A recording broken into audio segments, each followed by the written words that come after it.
Let's go. Let's talk to Senator Bill Cassidy, Republican from Louisiana. You've heard the discussion, Senator. Would $1.5 trillion in this extra spending bill, would that give you what you want and need in Louisiana? Okay, so let's break it up, Stu. Yep. There's actually three different bills we're talking about. One is the bipartisan infrastructure bill, which we need and everybody needs to address pent-up infrastructure needs.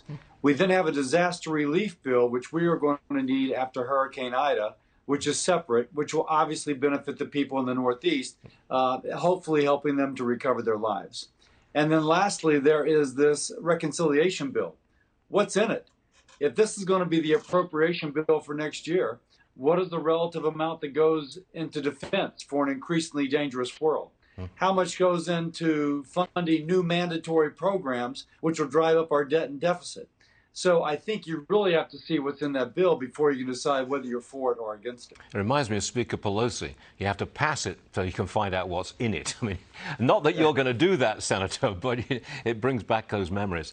Now, the Ida wreaked havoc in Louisiana, and I know you've been touring the damage. Can you give us an update? Yeah, so there's still, I think last time I checked, 600,000 people without electricity. Some folks will be without electricity until the end of this month. September tends to be a hot month in Louisiana, so imagine having no electricity and long lines at the gas station. So even if you have a generator, you don't have generator-powered electricity. There is just a set of circumstances that's incredibly difficult. By the way, that's why I think we need to pass the infrastructure bill. It has billions for resiliency, and we've learned if we invest in resiliency, we can withstand these natural disasters much better. So a lot of things to do in my state, but I could also say there's a lot of things to do across our nation when it comes to resiliency. But as things stand, you expect to get the money that Louisiana wants and needs, right? Well, so for the disaster relief, there's nothing for sure. Southwest Louisiana got hit by 2 hurricanes, one on top of the other last year. They're still waiting for the disaster relief money. There are still people who are homeless related to a storm a year ago.